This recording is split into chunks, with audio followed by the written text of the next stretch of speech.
Hi everyone, Nico here. Before I start today's session, I just want you to know that the whole purpose of this YouTube channel that I'm doing is to kind of have a platform for actors from around the world, to have a place to chat. I know I do all the talking, but if you comment, I will respond to the comments, and eventually, hopefully, I'll bring other actors in and kind of start a forum. Use this social media to do something good, I guess. So please tell your actor friends and do subscribe to the channel. It would be beneficial to you if you watch the episodes in the chronological order. This one will be our 6th episode, I believe.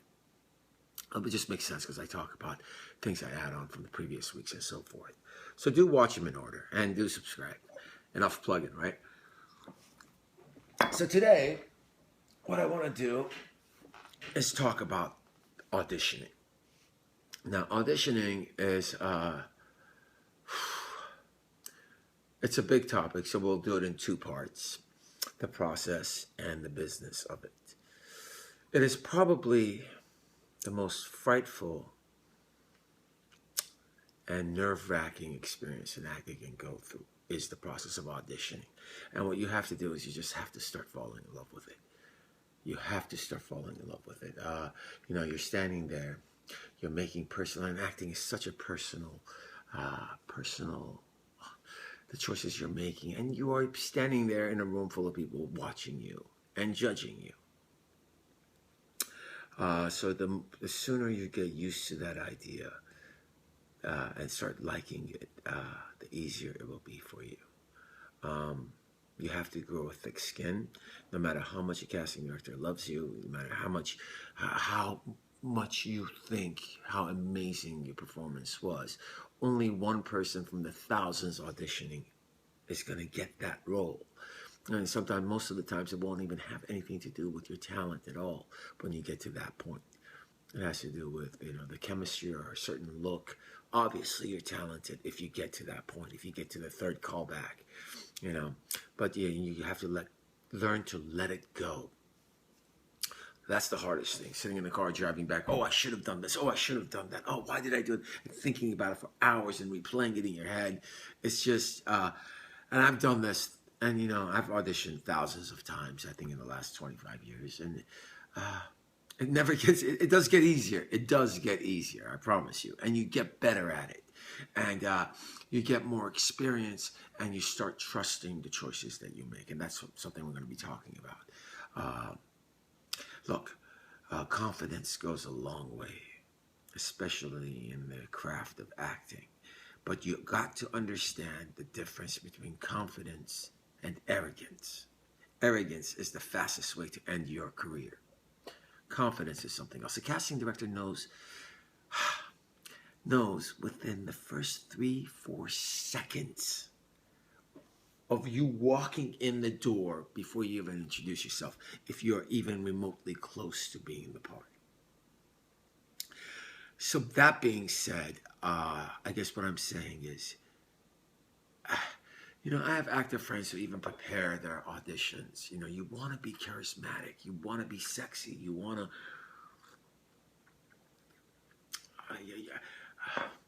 be the best you can possibly be without looking phony. And you don't want to bring your baggage in the room ever. If you're having a crappy, shitty week, keep it outside. Nobody cares. All right? You walk in there. You know what you should do? If you get ever an opportunity to be in a casting session or be a reader for a casting director, by all means do it. Internship. You will learn so much from watching other people make mistakes. So confidence goes a long way. Prepare yourself. Keep it short. If you're going to talk about yourself, keep it light. Do your research. Who's in the room? What director? What writers? What producers? IMDb, for crying out loud. You're so fortunate now. This generation is so lucky with the internet, and the generations coming forth.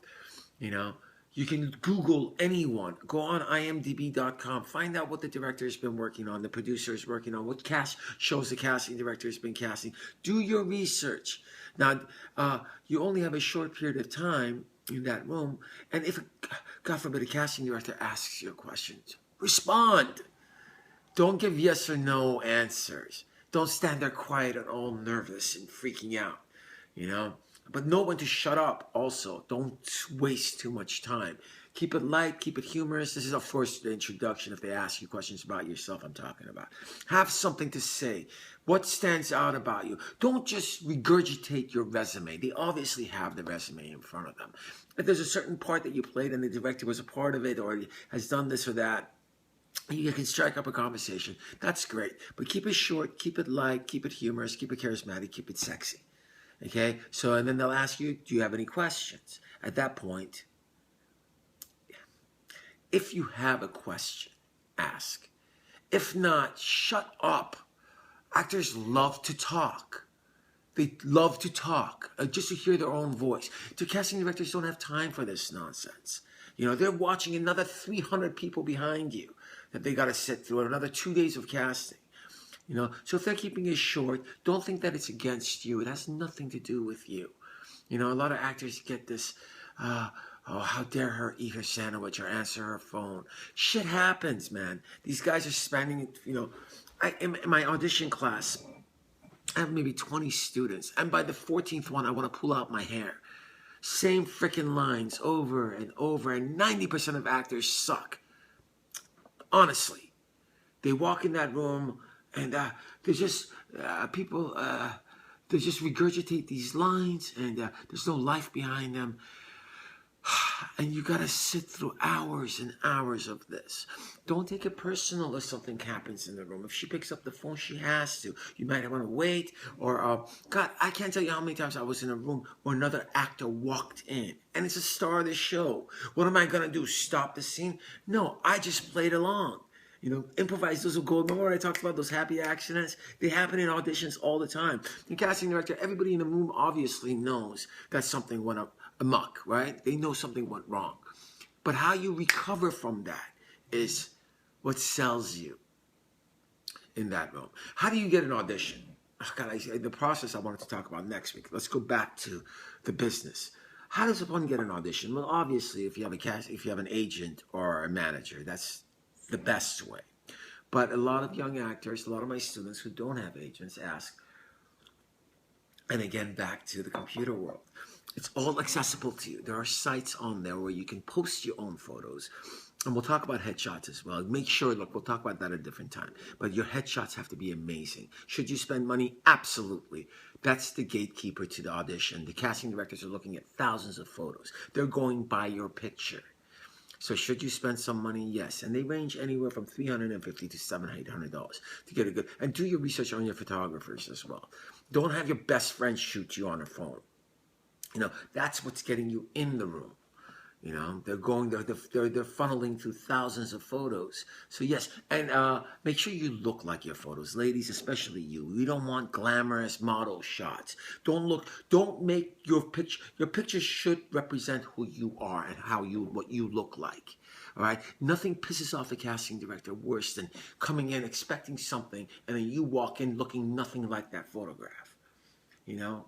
You're making their job a lot harder. They had to call you in. They had to put a session time. They're going through thousands of other things. They're funneling through all this stuff. And then you walk in and you look nothing like the photograph.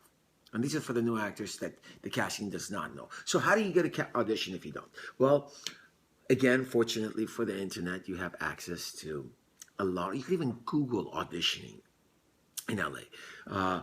There's sites such as Now Casting, LA Casting, Actors Access, SAG-AFTRA has post stuff as well. Breakdown Services. And just go online and find it, figure it out. They're there. It's all up there for you. And you can upload your own photos and you can submit yourself. Again, these are not going to be the principal parts, but there will be the featured parts. There'll be the co-starring roles. Guest stars and up, and normally goes through an agency. But you never know. The 2 stars from Paranormal Activity, from what I heard, got the part off of Craigslist. The audition was posted on Craigslist. So anything goes. And, you know, if you're on auditioning, and this is mostly for commercial auditions, you can walk into the casting office and you can see sessions are constantly going on. And if there's a type that you're right for and you kind of look right, you could always ask, okay, can I read for this part? I was here, and just, you know, kind of lie. I was here for another audition and I was just walking by. And but be ethical, be polite. Don't be a douche. Don't be an asshole. Don't be that obnoxious, annoying actor. God, that's so mean. But you know, it doesn't matter how you get in the room. Get in the room. Okay. Ultimately, a casting director is looking for the part. Now, again, you're in that room. Everyone's watching you. Everybody has a job. You're the only one that doesn't. You're naked up there. You feel naked. They're judging the choices you're making.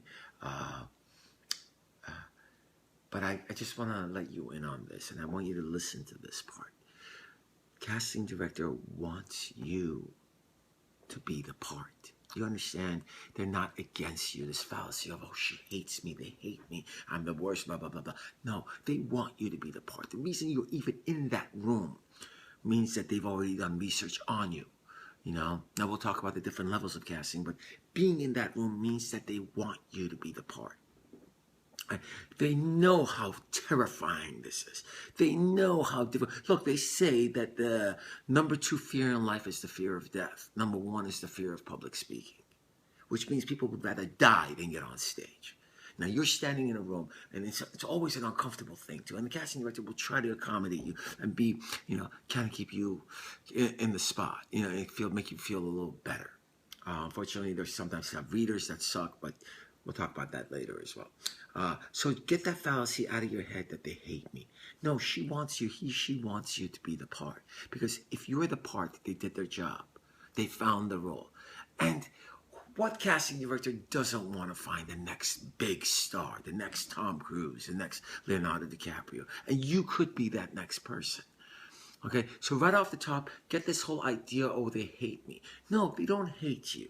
They don't hate you. They feel for you. They understand what you're going through. Now, if you go in there unprepared and suck ass, yeah, they'll hate you. I'll hate you because you just wasted my time. Now, I've got another 400, 300 people I got to go through. And when you get to the higher sessions, the director and producers are only going to be there for an hour or two, if that. So casting's got to narrow it down, you know, and give them a choice. Different looks even. That, you know, talent is everything. But at the end of the day, it's not the only thing. You know, chemistry is very important. Your look is very important. The director might want something specific. Doesn't mean you suck. If you get to a callback, it's because you were amazing in the first place. Okay, they know, but listen, they know what you're going through. They're rooting for you. You do your job, and no matter how amazing you are, you know, thousands of people are auditioning for one role. So only one person is going to get it, right? Meaning you have to grow a thick skin, and you're just going to have to. You know, you will get rejected thousands of times. That's what makes this craft so difficult. You will get rejected. So, you know, when you get back in your car, let it go. Let it go. If you did your job, if you got the call back, let it go. Forget about it. I now just forget about the auditions altogether and move on to the next thing. You know, holding on to that, you know, the rule of the law of the land, I guess, is like for every 100 rejections, you'll get a yes. Get used to auditioning. Okay, God, we're already at 14 minutes. Okay,